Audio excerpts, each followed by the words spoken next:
right. And then again, just to say that I'm happy to take questions throughout, or if you want to wait to the end, whatever works for you guys. I'm going to have trouble sort of manning the PowerPoint and the chat, and I might not be able to see all the raised hands. So feel free to jump in, interrupt me, I won't mind, or put your question in the chat and we'll try and save some time at the end to get to the chat questions. And so, again, don't really like talking about myself, but happy to answer any more questions about training and that kind of thing. If you guys have questions, what I really want to talk about is us, right? And stress. And we are in the midst of a mental health crisis and worsening chronic medical illnesses. Our kids are struggling, and that means we as parents are struggling too, right? And when our kids suffer and struggle, we suffer and struggle too. And like I said, I have 2 teenage kiddos, so I know this firsthand. So this presentation today will be based on science, research, clinical experience, but also personal experience. And when we look at the statistics, 57% of teen girls experienced persistent sadness or hopelessness in 2021. That's up from 36% 10 years ago. And 29% of our teenage boys are saying they experienced persistent sadness or hopelessness in 2021. And then that's not on the screen, but if we look at, teenagers seriously considering attempting suicide in 2021 is 30% of females and 14% of males. So these are really staggering numbers. We're seeing the same thing in chronic medical illnesses. This is a graph of obesity across age groups, from 1965 to 2018. But we're seeing that, similar trends in ADHD, type 2 diabetes, chronic headaches, abdominal pain, poorly controlled asthma. So your kids are not alone. You are not alone. This is happening all around us with us. The question is, what is happening? And there are, of course, a lot of issues that we could discuss. At the base of a lot of them, though, is stress biology. And a growing body of research is finding that stress and stress biology is an important contributing factor to both mental and physical health. So let's jump in and talk a little bit about the biology of stress. And I always start with an example where I was jogging with my friends and there was a snake up ahead on the trail. I couldn't think clearly. My heart was racing. I couldn't speak. All I could do was let out this really weird gibberish scream. And yet at the same time, my right arm jumped out in front of my friend and stopped her from stepping on it.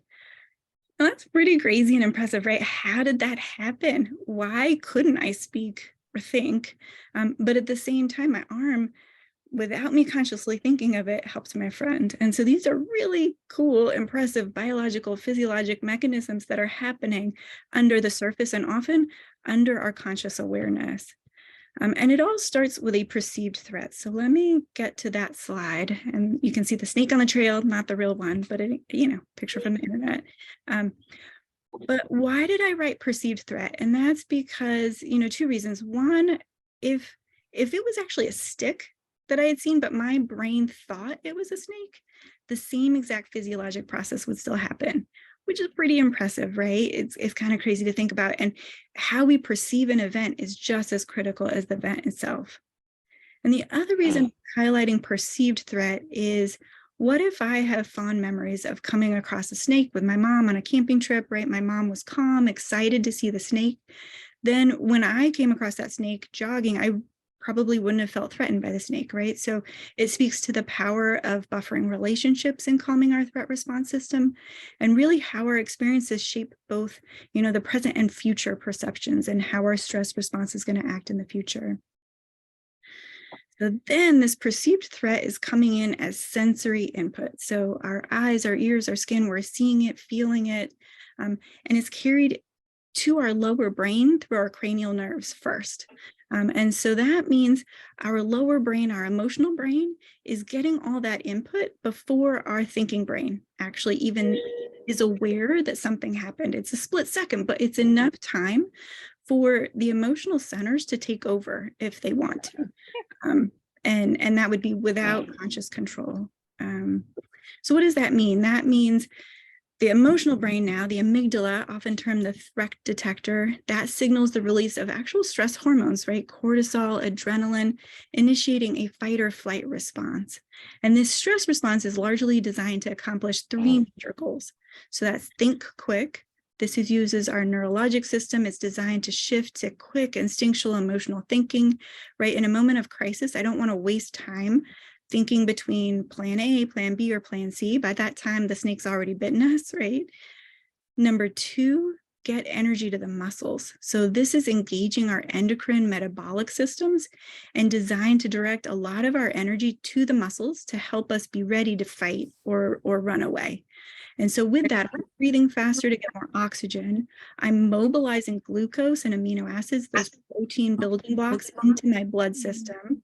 My heart rate and blood pressure go up to distribute that oxygen and glucose to my muscles. And then I'm shutting down non-essential functions. Dude, I definitely studied this in school. Not digesting my meals. And then let's see, I hear some feedback. So if you guys don't mind going on mute, unless you have a question, and then please come off mute. Let's see, I can actually mute people too, if that's helpful. So just let me know. So third on that little list is protect. So when my stress response is activated, I have adrenaline that's actually activating my immune system. It's sending out all my little immune particles so that if I were to get bitten, for example, my immune system would be already ready to help fight any infections or toxins. And then the cortisol system is actually there minutes to hours later, even days, and it's saying, okay, I think the threat's over, so you can actually calm your immune system back down. And when you think cortisol is a steroid, and that's what we use for autoimmune disease, right? It's because we know it's anti-inflammatory. And then the freeze system. So if we can't escape, if we feel powerless in that threat, with the stressor, our system might revert to this freeze system, which means conserve energy to the core, lower my heart rate and blood pressure, numb pain, so actually release endorphins into my blood system. And this is similar to, an animal playing dead, hoping that the threat goes away. So it can actually feel like floating or separate from what's happening, or even fainting and passing out from the stress. And it just an asterisk to say this is a simplification, right? This stress response is actually pretty complicated, which you'll see later in the presentation, but this is a really good baseline conceptualization, that fight, flight, or freeze response. And just again, these are life-saving strategies that our brains and bodies have to protect us. So it's really good most of the time. I can say, a fun way to describe this to kids is using the hand as a model of the brain, because I'm carrying it around with me all the time. And you can kind of see it looks a little bit like a brain. And so you can imagine the wrist is the brain stem, the thumb is the emotional centers, and then the fingers are the prefrontal cortex, which would be behind my forehead. And what happens when we're experiencing an overwhelming amount of stress is we can flip our lid. And so then these emotional centers are in control. The amygdala, the threat detector, is in control. It's not connected to the thinking brain, and the thinking brain is completely offline. And so this is our 2-year-old having a tantrum, flailing around, screaming in the grocery store because it can't have a cookie. For an adult, right, it was that moment when I was on the trail with the snake. And because the speaking parts of our brain are in that cortex, so I couldn't speak clearly, I couldn't think clearly, but the emotional centers were able to get that energy to my arm to jump out and help my friend. So pretty cool stuff. Why is this helpful to know? Well, first, I think it's really helpful in understanding. Oh, and I should have showed the flipping the lid. I did it on the screen though, so hopefully you got to see that. But first, it helps us understand ourselves and others, really be compassionate to ourselves, and think about helpful strategies in that moment. Because if someone has flipped their lid, you actually cannot have a reasoned conversation with them at that point. And we all know this intuitively, right? Like we cannot reason with a 2-year-old flopping on the floor, but it actually happens at all ages. So if your boss is screaming and yelling and flipped their lid, a reasoned conversation, unfortunately, won't work at that point. And as Dan Siegel and Tina Payne Bryson have said, they wrote the Whole Brain Child book, which I love. You have to connect, then redirect. And again, this works for kids. They wrote it for kids, but it works at all ages. And that's that idea that if someone's flipped their lid, you really have to connect with their emotional brain first, help regulate their system. And then once their thinking brain is online, that's really the only time you would be able to come back to a reasoned planning kind of conversation. The other reason it's really helpful to know the stress response is it also gives us a window and a way to think about, research, study, understand what can happen over time. So this threat response system, flipping our lid, it's great against a snake in the middle of a trail. It can keep us alive in overwhelmingly stressful situations, such as violence, loss, sexual assault, bullying. But what if we're experiencing threats over and over again, right? A bully at school, constantly worried about climate change. What if we are perceiving a snake around every corner and our stress response becomes activated over and over and over again, or needs to stay activated for long periods of time? Because the stress response system was really designed to just be a few minutes kind of a thing, not an over and over again kind of a thing or a long lasting thing. And really, the more we practice anything, the better we get at it. That's something called neuroplasticity, right? We're building neural networks. And so if we're practicing that stress response, the stronger it can be, the more it becomes habit or second nature. And if these stressors are happening over and over again, at some point, our brains and bodies adapt and become really good at detecting and reacting to threats, even if the snake is no longer around. And so it's going from adaptive to life-saving to potentially maladaptive and health damaging, and becomes toxic stress. And our brains, our hormones, our immune system all adapt, but not necessarily in healthy, long-term protective ways. So let's dig into that a little bit more. So you could see if our brain is constantly in survival mode, right, run by our emotions, then that could lend itself to long-term anxiety, depression, irritability, trouble regulating our emotions because they're just always on high alert, stuck in that survival mode. If we don't practice our thinking brain, then we might start having trouble focusing, planning, learning new things. And this could start looking like ADHD, learning issues, poor decision-making. If we constantly have adrenaline telling our heart to beat faster and harder and activating our immune system, this could lead to things like high blood pressure, heart disease, autoimmune disease, overinflammation, trouble sleeping, aches and pains. If our hormones are repeatedly telling our body to pump out extra sugar, you could see how this could increase our risk for diabetes. And then, at some point too, we might turn to things like cigarettes, alcohol, drugs, food, working too hard in an attempt to self-medicate and regulate our stress hormones. And so this process of childhood stress affecting our brain, our hormones, our immune system, that's what we refer to as toxic stress. And as I just described, this leads to risk for health problems, in childhood and even later in life. And so what can that look like? I sort of gave a hint already in the last conversation, but these are all stress-related health conditions. So not necessarily that they're causing these things, but they can aggravate a lot of these conditions. So ADHD, aggression, fighting, addictions, anxiety, developmental delay, dropping grades, right? Learning problems, pain, heart disease, weight, both weight loss and weight gain, allergies, asthma, increased infections. So that was sort of the downer part of the talk. I'm getting to the good part. There's a lot of hope in this, and not all stress is bad. I really want to stress that. So some stress is good. It's very protective and helpful. And we need some stressors in our life. We need some stress in our life because we need to practice it. And that's actually what builds resilience, right? So every time we overcome a challenge, we're actually building a stress resilience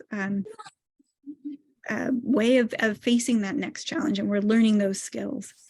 The Harvard Center on the Developing Child has described this as positive, tolerable, and toxic stress. And so positive stress, our hormones go up, we get the sweaty palms, the fast heart rate, but it goes up just high enough to give us energy, but still stay focused, right? We're not flipping our lid. The thinking brain is still in charge. Hopefully this is me right now giving this talk.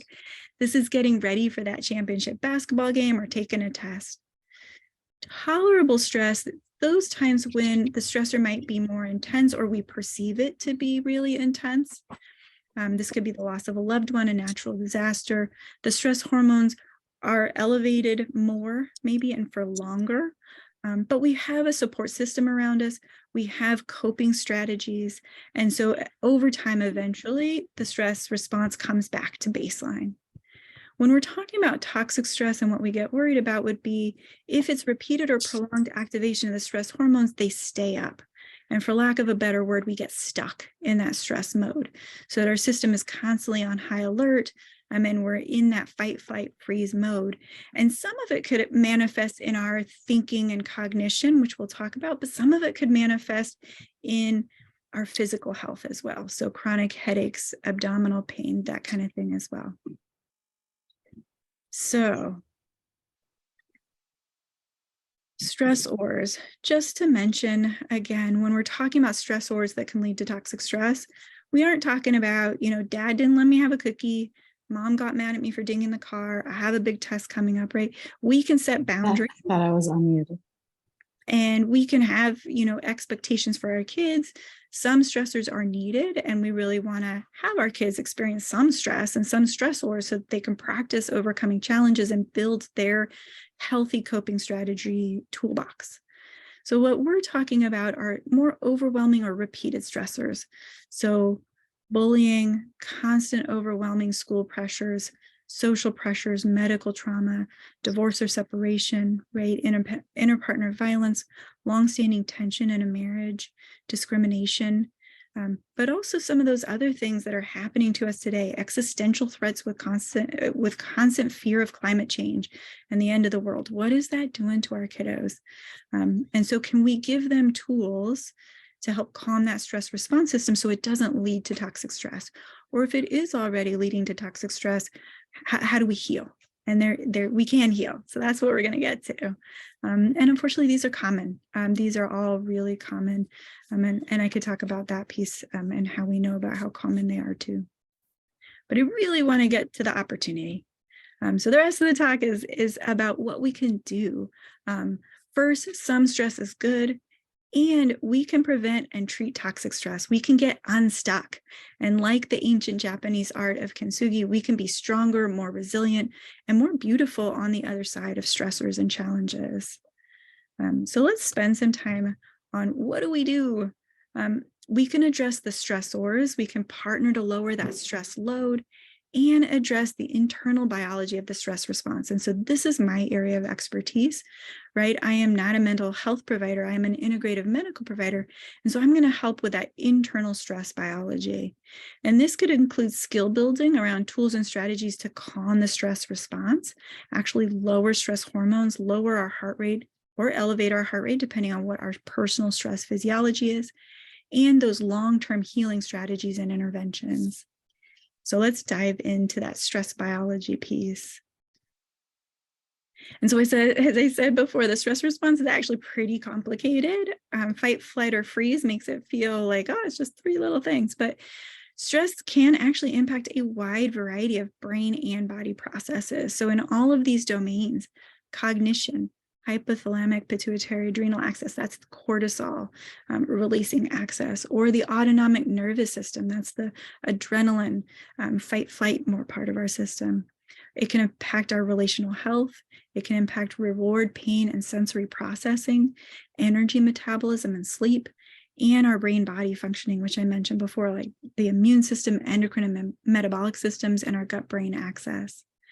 And this is the part I get really excited about. It's the part that I feel is missed in our current traditional medical approach.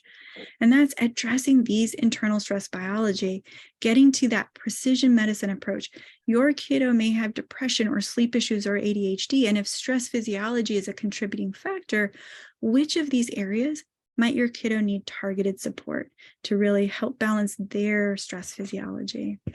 And let me give you an ADHD example, and then we'll come back to this slide.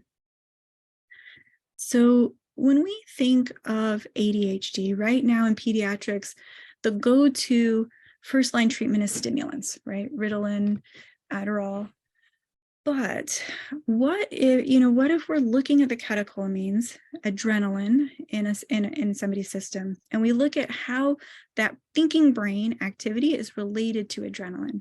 So on the left side of this chart, if you have too little adrenaline, you're fatigued, you're not focusing because your brain, that thinking part of your brain, just it's not getting enough energy to it. In that setting, stimulants make complete sense. Give the drug, it'll boost you up on that curve, right? And it'll get you to that cognition, online, focused, organized, flexible state. But what if your cognition, your prefrontal cortex, isn't working so well because you're actually over in that red zone on the other side? Your autonomic nervous system is too high, right? You actually have too much adrenaline and noradrenaline in your body. And if you give a stimulant in that situation, you could see how that could actually make the kiddo feel worse, right? More agitated, more anxious. However, there are medications, guanfacine, it's an alpha-2 agonist that lowers blood pressure and actually regulates the release of adrenaline from our brain, right? So you're actually regulating that autonomic nervous system to pull them back up to the top of that, focused, online, organized, flexible, cognitive state. So that's what we're talking about, knowing what part of that system, what are you too little, are you too much in any of these categories. So back to the slide, I can kind of walk through some of these boxes. I'm noticing time, and I want to leave time for just discussion and conversation. So I'll go through a couple of these and we'll just see how far we get. And again, just to highlight again, I'm not a mental health therapist. I'm a stress specialist and an integrated medicine specialist. So what I can do is assess the brain and the body across these domains, integrate care across disciplines, make sure, for example, you get the right therapist with the right kind of therapy for your specific needs. Therapists have specialties too, which we'll discuss. And assess and treat that stress physiology, that brain-body connection. So let's take a little bit of time to walk through this. So cognitive function. So generally, this is the top part of the brain, the cortex, that most evolutionarily advanced part of the brain. That includes doing math, organizing, reading, planning. And when a child is stuck frequently in that survival mode, again, they're essentially practicing that flipping their lid, practicing the fight, flight, or freeze pathways, and they're not practicing these higher cognitive functions. So then these higher cognitive functions, such as planning, math, reading, focus rate, impulse control, executive functioning skills, they might not develop as robustly over time. But we can work on that, right? If we know that, then we can practice those skills that they need. And this could be, partnering and working with IEPs and 504 plans, tutoring, but also specific brain training programs. So essentially video games that can improve brain processing speed or auditory processing. And I can actually give you a personal example. My youngest had medical trauma as an infant and toddler and has dyslexia and auditory processing issues. And we did something called Fast Forward, which is a online brain training program that specifically targeted their auditory processing issues, and they actually jumped a grade in their reading level, right? So knowing what needs, extra skill building and practice, you can target and get that skill building for that part of the brain and be more targeted about it. Another piece of cognition is how we think about ourselves and our place in the world, those internal thoughts. And life experiences can alter those, right? Being bullied, being afraid, it could lead to distorted cognitions like I'm unlovable, the world is dangerous, or I'll never fit in. It could lead to rumination, repetitive thinking, or dwelling on those negative cognitions. And then even alterations in our sense of life meaning and purpose. Why did this happen to me? What's the point of it all? And this is where mental health, and in particular cognitive behavioral therapy, a specific kind of mental health, could be really powerful. And so making sure that you're connected with a therapist that has cognitive behavioral therapy as a specialty. And then also things like spiritual practices, religious practices, having broad supportive community can be really helpful with this. And that is something that I could help with. Moving on to these next two boxes. thinking about the hypothalamic pituitary adrenal axis, that's again the cortisol arm, and the autonomic nervous system. So again, sympathetic nervous system and parasympathetic nervous system. These are lower emotional parts of our brain. They're involved with automatic, instinctual processes, and that can be outside of our conscious awareness. And so it's harder to target with the thinking brain approach. So it's harder to target with something like cognitive behavioral therapy. And I'll give you an example. I logically know it's safer to be in a plane than a car, right? We talk about that all the time. You hear that, but my heart rate and that anxious belly ache increase when I'm on a plane every time, and they don't increase when I'm in a car every time. And I can sit on that plane and I can logically think it's safer, this is okay. But that alone, that thinking alone, isn't going to control my heart rate and isn't going to control that belly ache. So if I really want to take on that fear of flying, I would need to work on lower brain strategies that convince that lower brain that I'm safe. So that's things like eye movement desensitization reprocessing, EMDR, biofeedback, heart math, which I could do in the clinic, neurofeedback, or somatic sensory-based therapies. And then it also includes supplements or medication management depending on your child and your family preference. So there's soothing things that you could do. Even just a cup of lemon balm tea, right, is very soothing. And so assessing these systems would involve better understanding your child's biology. Are they leaning, again, to too much or too little cortisol, too much or too little adrenaline, too much or too little vagal tone? Going back to that ADHD guanfacine example where, it could direct medication management, supplement management, and stress reduction strategies. How is this feeling for you guys? Should I just keep powering on, or do you want me to jump ahead? Is this feeling good for you guys?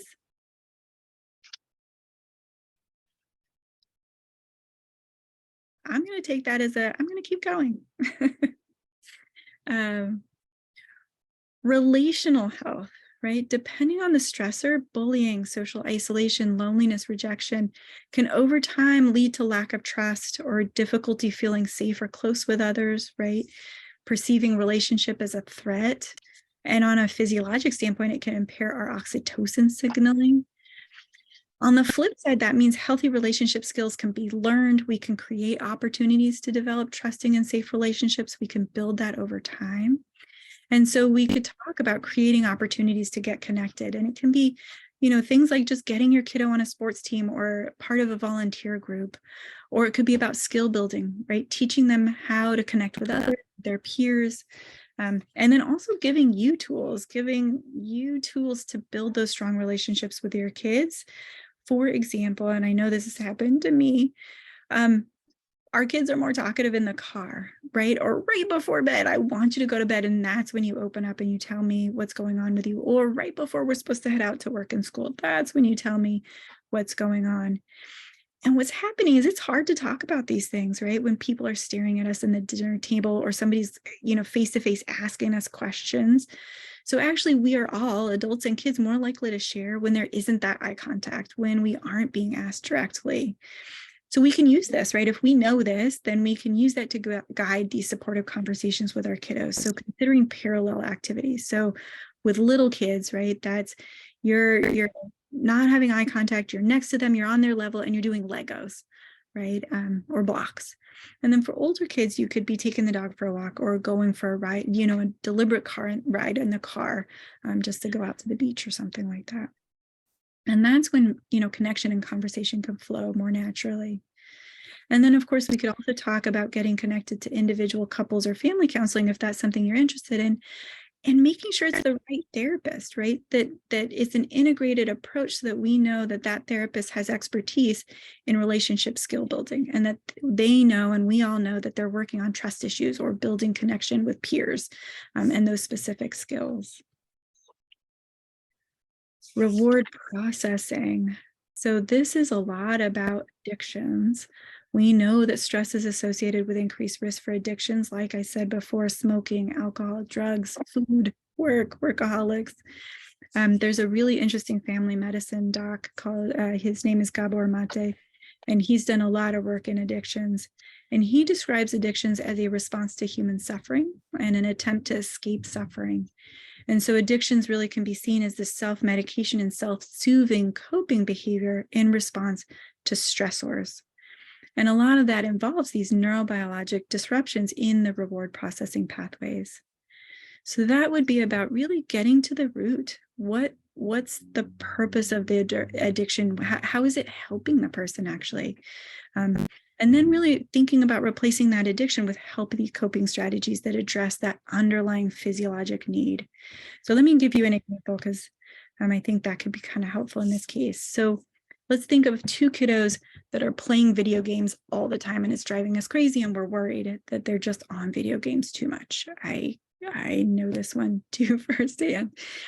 And the question is, why are they on the games? Why are they doing the video games so much? Because you could have one kid that they're on the video games all that time because they just are super fascinated by games and they want to be a video game designer, right? And they learn about the engineering, the design of it. And so that's a different situation where then it's really just about like, okay, well, let's have some healthy boundaries and maybe get you into courses on game design. And that's a much different conversation than a kiddo that's turning to video games because they're being bullied at school, right? Or they're struggling making social connections. And so they're using gaming and those video games as an escape to avoid and withdraw. And they're finding that these video games actually lower their stress hormone levels, right? They're using it as a stress reduction strategy. And then maybe even they're using it to connect with other kiddos online or other people online.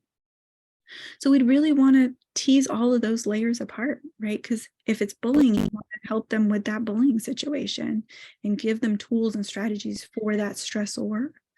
Or if it's around making social connections, that kind of goes back to that relational health box, giving them skills on how to make friends, how to work with peers, and what's going on in that area for them.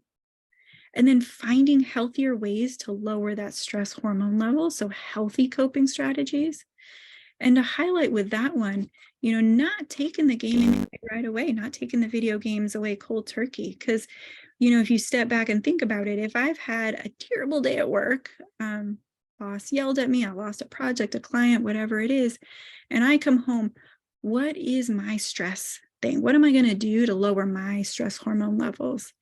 And it could be going on a jog. It could be reading a novel. It could be having a glass of wine.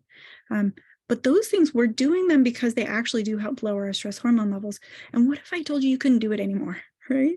You had the worst day at work, and now you come home and you can't do that one thing that would help you. And of course, your stress hormone levels are going to go up even higher, right? Not only are you not going to get to lower them, they're going to go extra high. So really thinking about having a way to lower their stress hormone levels, but tapering it, right? And thinking about connection, because then what happens, right? And I have done this. I think we've probably all done this. I don't want to speak for you guys, but you see your kid doing something unhealthy, an unhealthy thing, and you just want to take it away. You're like, you're on the phone too much. I'm just going to take the phone away. But what happens if that is their stress reduction coping strategy is that now what do they replace it with? If they don't have the skills yet, what do they replace it with? And then they get, not only are their stress hormone levels going up, they're maybe flipping their lid, but in a sense, they'll say things like, you just don't understand. And they might be a little bit right in that moment, right? Because we didn't understand that phone was their stress reduction strategy. And so, we can partner better and really think about collaborative problem solving around these kind of things. And that's actually a tool by Dr. Ross Green. He wrote the Explosive Child book. It's a really good book. And he's built a whole system. So that's things that we could do and we could partner on.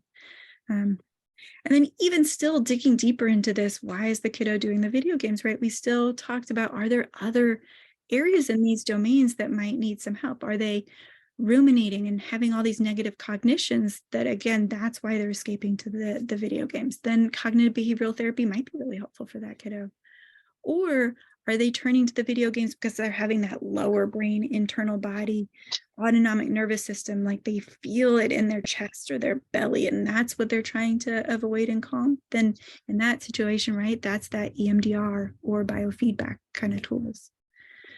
And then in all of these, and this would be the same, is there something about medication support that you guys would want to consider regulating their system as they build up these healthy coping strategies? So again, it depends on the kid. And I think of medications, they're not, especially when you're talking about mental health and stress, they're not going to be cures. They're not going to be long-term fixes. So if you were using medications, kind of like antibiotics, right? You're going to give them, and they're going to help support the system while the system does its own healing. And you practice and build all these other coping stress management strategies. So the body gets stronger, and then you can stop the antibiotics, you can stop the other medications. So that would sort of be the process.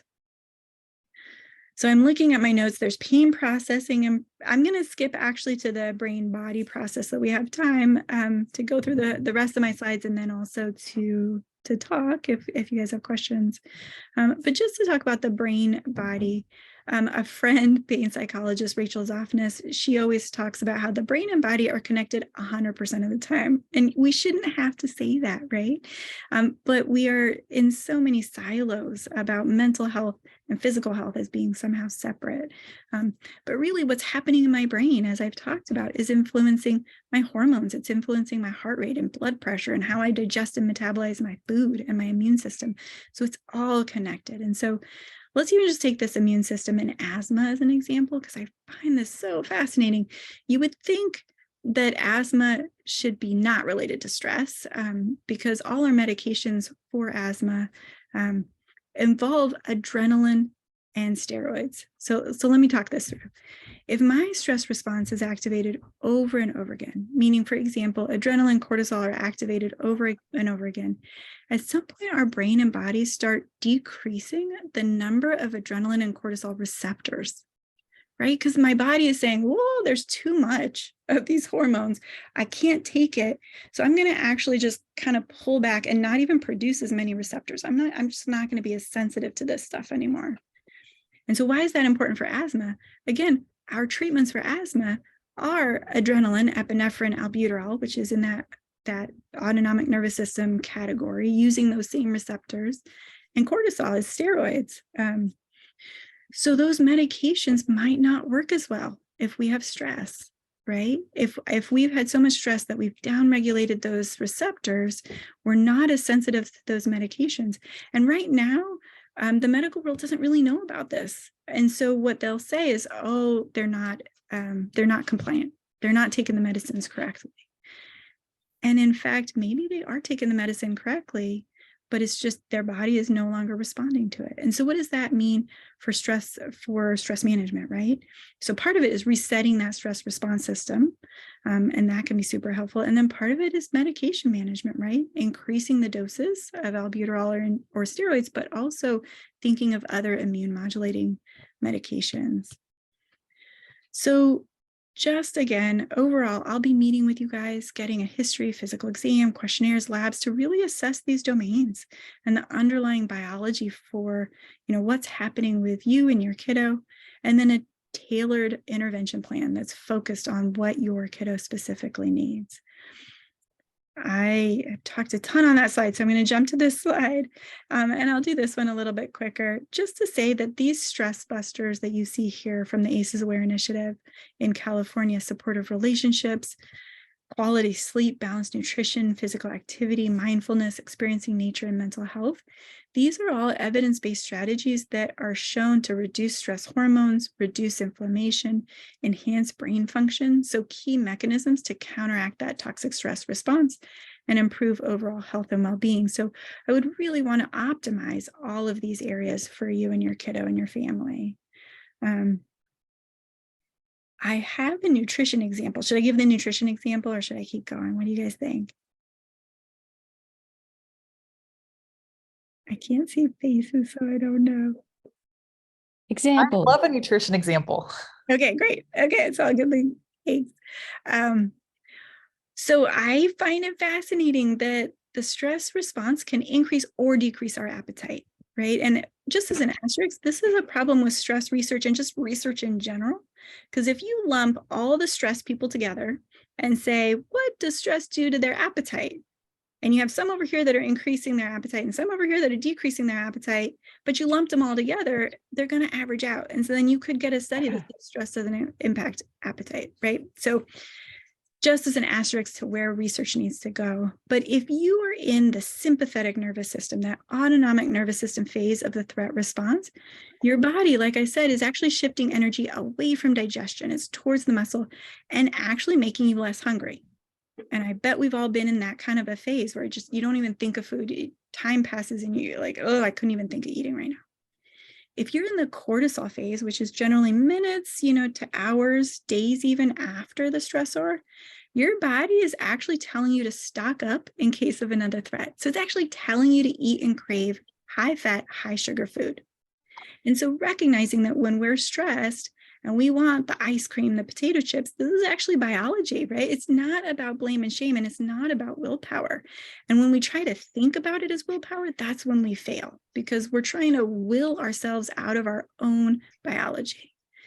And so in addition to that, right, stress is causing all these other imbalances in our system, right? So if I'm getting stuck in that stress survival mode and I am having more of that autonomic function shutting off sympathetic, shutting off my gut, that could lead to constipation, right? I've turned off my gut because I'm using that energy somewhere else, and of course I'm going to get constipated from that.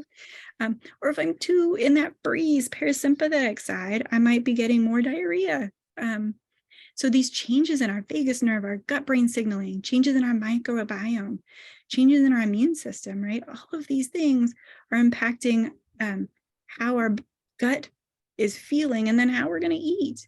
So we can be curious, we can think through what's happening inside our body and provide more targeted approaches, right? So part of it is just being mindful, non-judgmental awareness. So if I know that this is a stress response that's making me want that brownie, that ice cream, first off, I just be compassionate to myself, compassionate to others. It's not about willpower. And I can be thoughtful about strategies, right? Again, skill building and creating new habits. So can I create a system where those healthy, high fat, high sugar foods like fruits, avocados, nuts, those are really easy to get. Those are easy access, like on the counter, in the fridge. And the potato chips and that kind of stuff are higher up. Because what does that do? If we could be mindful, it gives us that mindful moment. If I have to do just a few extra steps, space to say, You're done? oh, I want those potato chips because I'm stressed out. Maybe, a jog or a She walk ended early. would actually be better. Yeah. Oh, Start late. Is there somebody there? Oh, anyways, okay. A muting accident. Let's see. So back to skill building, right? So being kind to ourselves, but also creating structures so that we can, work with our biology instead of against it or trying to just power through on our own. And it can be about focused interventions to change those cortisol and adrenaline signaling and really focus on our immune system and our gut-brain axis. And again, supplements and immune and medication support if needed. So for example, if it's inflammation that's happening and I would want to focus on an anti-inflammatory diet. I mean, we probably all should be doing that anyways, but whole foods, right? And then even supplements that are going to be anti-inflammatory. So that could be things like curcumin or omega-3 fatty acids. If we want to boost our immune system, we might want to think about mushrooms. And I don't mean psychedelics. I mean things like cordyceps or lion's mane, things that kind of boost that neurologic and immune function. So just being really thoughtful about what direction things are going and how the nutrition part could support a healthy immune system, gut-brain axis, and then those behavior, strategies. So let's see. I just have 2 more slides. And this one I can go over really quickly. I find many ways that our current healthcare system is failing us and our kids when it comes to stress. And we've kind of talked a little bit, touched on these, but silos, right? We're not integrated. You might go to the neurologist for headaches, a gastroenterologist for your stomach aches, then the mental health therapist for your anxiety, a nutritionist. You might end up seeing 3 to 5 different specialists, right? And none of them would actually be focusing because we haven't been trained to focus on stress physiology. And so if we really got to the root, and worked on that stress physiology, it might actually help all of those, right? So thinking through what we need, and can we integrate those systems, and can we have an integrated stress physiology approach? Access, I don't think I have to talk about that. I don't know if you guys have experienced this, but it's hard to get into mental health care, and that's frustrating. And there just really isn't stress focused care. That's what we're working on here at GetzWell, to lift this up. Symptoms based rather than a neurobiological and physiologic approach. So right now in mental health, I think of it like the cough example. So if I have a cough and I go to a medical provider, I'm not going to just give you something that suppresses your cough, right? I'm going to think about, well, why do you have the cough? Do you have pneumonia, need antibiotics? Do you have asthma and you need that albuterol and steroids? Or do you have reflux and it's irritating the back of your throat, right? Those are all very different treatment plans.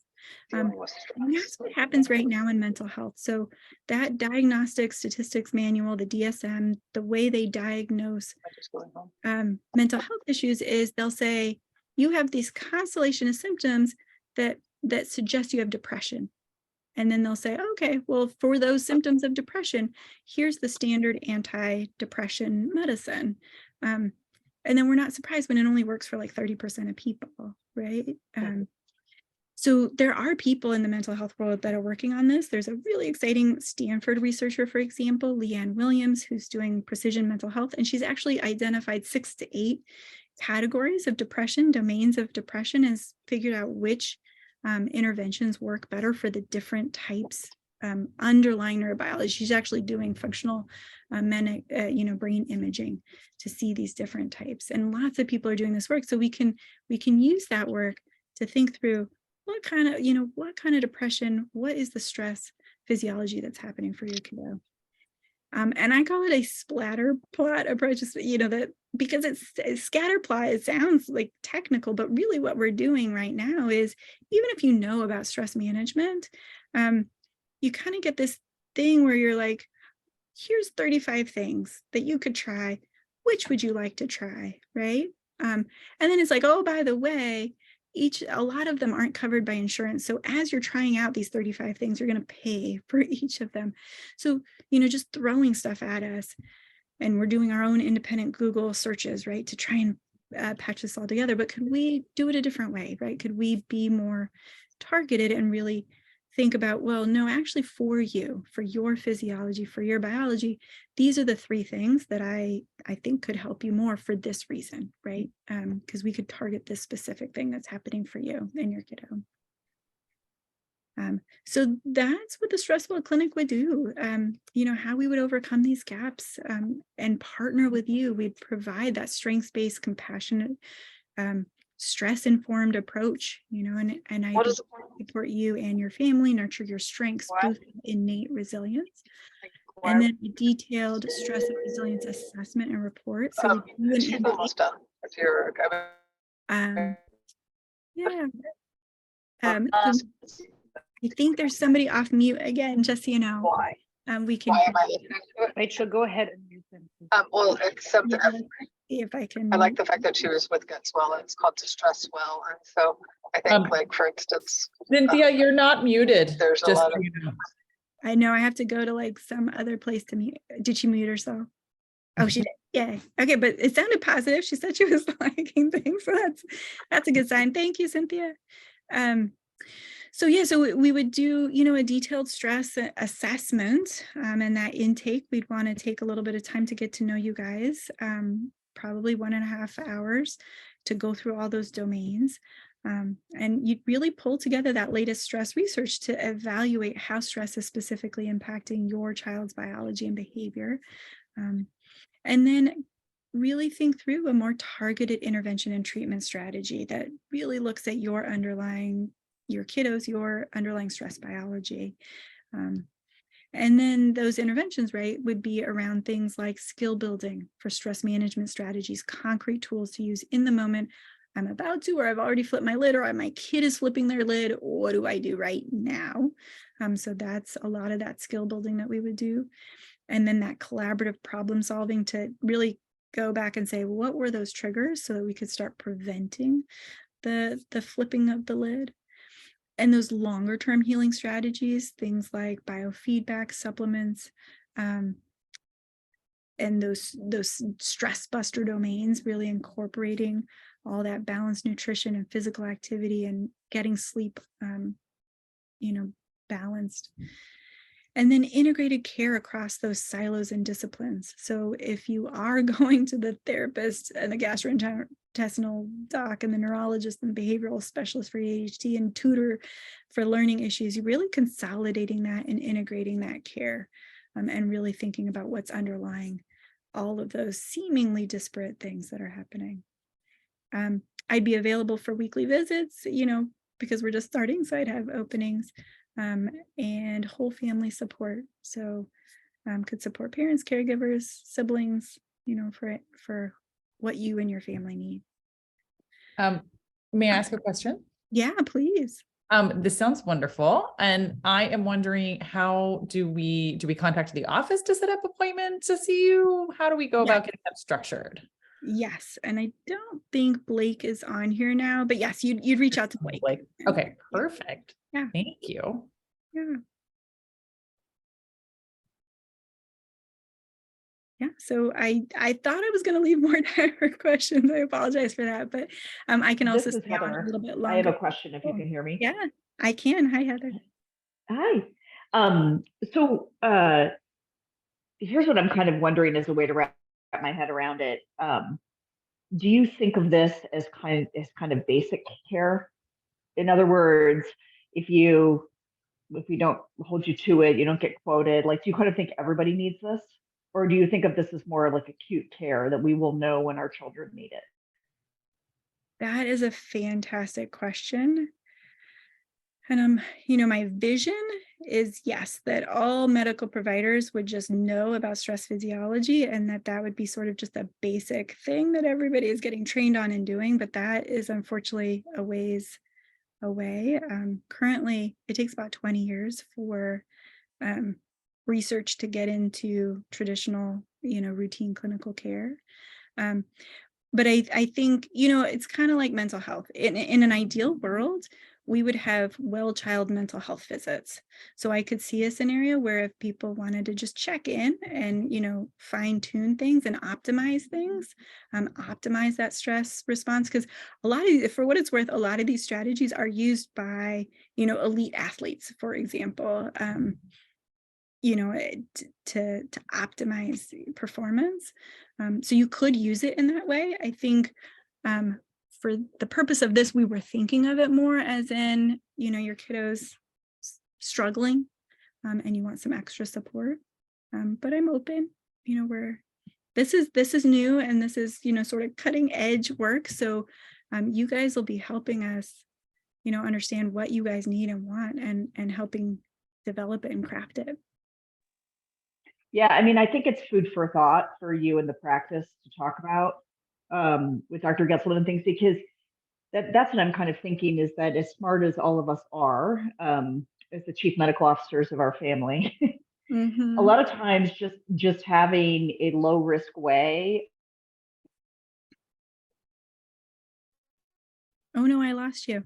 It's just have this initial assessment, and then as the expert can tell you if I think maybe there's some things that could be looked at, like a wellness visit, like you're saying. I think it might be smart to market it that way. Oh, I definitely see what you're saying. Yeah. Yeah, I think that's great. And we're recording this for, the people from GetzWell that couldn't be here today, for them to kind of review. So that question is recorded. And I think that's really brilliant. Thank you.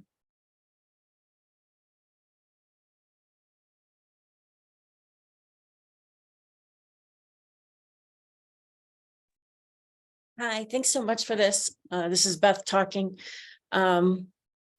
So if you're in a situation where your kid already has a lot of specialists, right? Mm-hmm. A psychiatrist, psychologist, therapist, occupational therapist, physical therapist. Great. How do you envision integrating into that existing structure in a family where there's a lot of appointments already, Mm-hmm. and the kid is maybe overly medicalized or pathologized by some of the environments that they're in?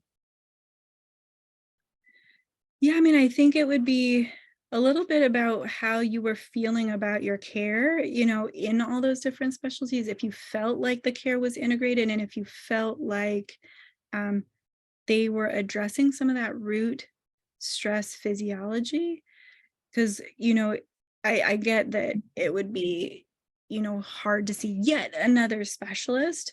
I think the question would be, would it be helpful for me, for example, to talk to those specialists? Well, first to get an assessment and see where I see some of that stress physiology showing up, and really kind of thinking through what are each of the people, and specialists doing to support your kiddo, but also to support that stress physiology and healing.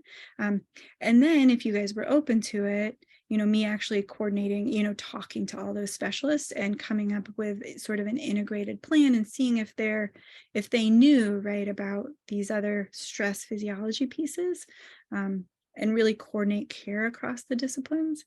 But that would be, I mean, that's always tricky, in terms of seeing yet another person.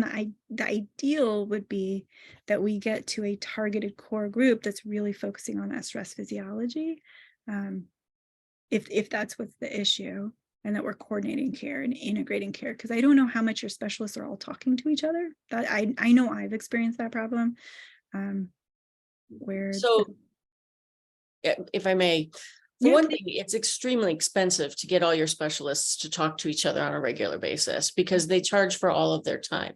mhm. And so only the very privileged families can actually afford to get that kind of cross communication. And I speak from experience on this. Mhm. But my question also is, how is your billing set up? Mm. If you posit yourself into that position of maybe the quarterback of the team, does this have all of the codes and whatnot that gets covered by insurance? How does So it work? yeah, that would be a really good question for Blake when she comes back, and we can probably put something out there. So one of your questions is just how are we going to bill for it? And Blake is working on that. And the second is, are there billing codes? There will be for some of it. So if, for example, if I'm treating for ADHD or diabetes or asthma, right, there's all the billing codes that go with that. And then there's additional stress related codes, but we have to see how much insurance will cover some of those stress related codes. So that's what we would be working out. And that'll be more of a Blake issue. Actually, I don't know if Blake's here. I think I see maybe a Blake little box. I don't know if she can come on and talk about it. And I guess my last question is about burnout. If you have a kid who's just completely so stressed out and burnt out, how do you address bringing them back online, basically? Yeah. Again, it kind of depends where the burnout is, right? In what domain, and right, because is the burnout more of like that cognitive rumination? What's the point? Why is this happening to me? I've just kind of given up. In which case, that might be more of a therapy, cognitive behavioral therapy kind of thing, specifically. But if it's more of a autonomic nervous system shutdown, like a freeze response, dissociation, that kind of thing, that might be more of needing some of that stimulating kind of sensory body work or biofeedback, or thinking about what their passions are to kind of coordinate with that, right? Like physical activity and that kind of thing. But it would depend on the kiddo and where is that burnout in their brain, in that domain, in those domains. Thanks, that's really helpful.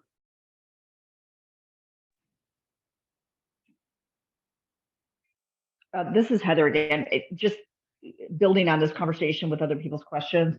So do you almost see that you could end up, without having to constantly get on calls, integrating with other people that we're working with? I feel like what I'm hearing is you can almost be like this chief of staff, you know, on looking at all the ways that stress might be impacting the body and where are we already addressing it, where are we not? And you could kind of, we could be the messenger of your advice. Is that the appropriate way to think about your services? Yes. Yeah, I think that's a great way. So I've gotten training in the neurosequential model of therapeutics. That's Dr. Bruce Perry's.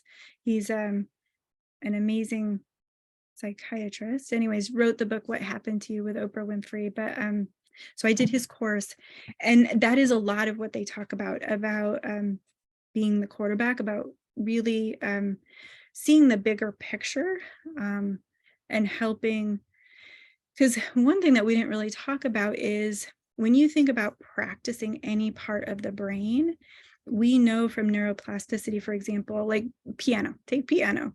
You really need to practice at least 35 to 40 minutes, about 3, ideally 4 to 5 times a week to get better at piano.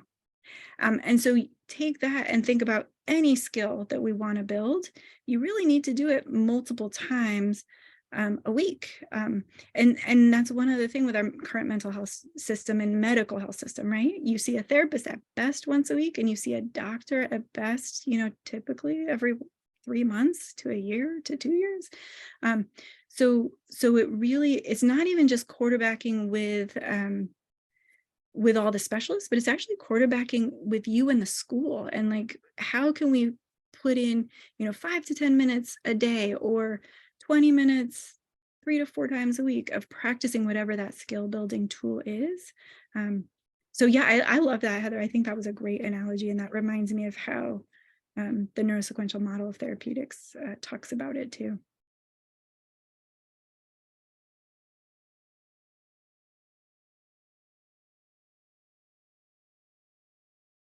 And I know we're past time. Again, I'm happy to stay on for a few more minutes if people have a few more questions, but this has been really great and some great suggestions and great questions.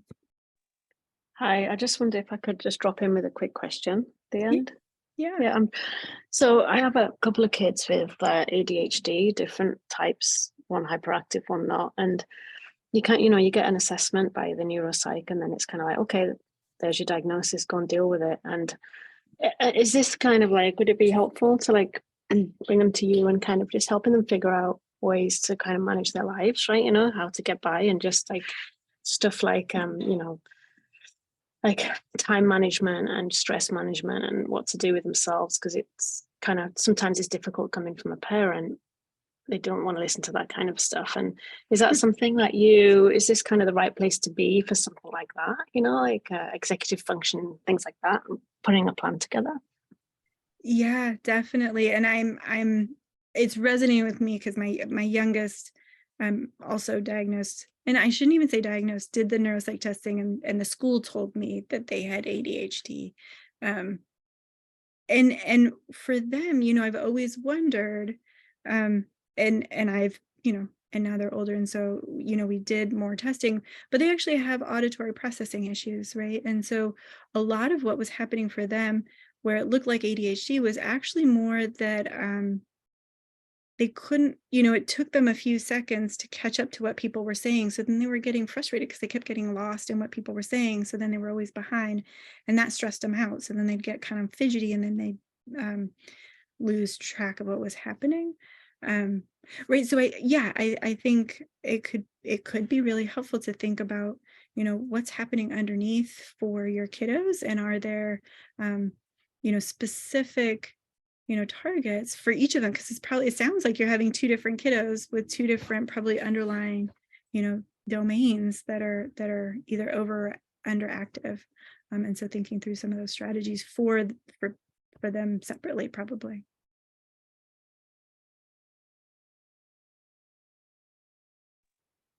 Thanks. Yeah. Well, thank you guys so much. And yeah, I'm here, I'm around. So if you guys think of questions, you could always touch base with, I guess right now it's touch base with Blake, and then Blake would touch base with me, and we're figuring out how to get connected and how to get everybody, get me on board. But it was really great talking with you guys and great questions. So thank you. Thank you so much. This seems like such an important resource for all the kids, and I'm so happy that it's going to be there. So thank you. Thank you. Thank you. Good night. Good night.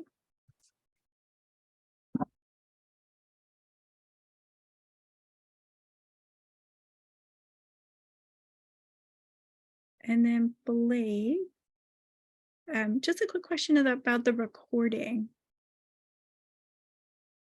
I don't know if you're there. Maybe I'll text you. It's just if I end the call, will it automatically? It'll start to download automatically. Okay, so I don't have to push any other button or anything. No, just you'll end the meeting and it'll ask you where to save it. And so pick your desktop and we'll go from there. Perfect. All right. Thank you all.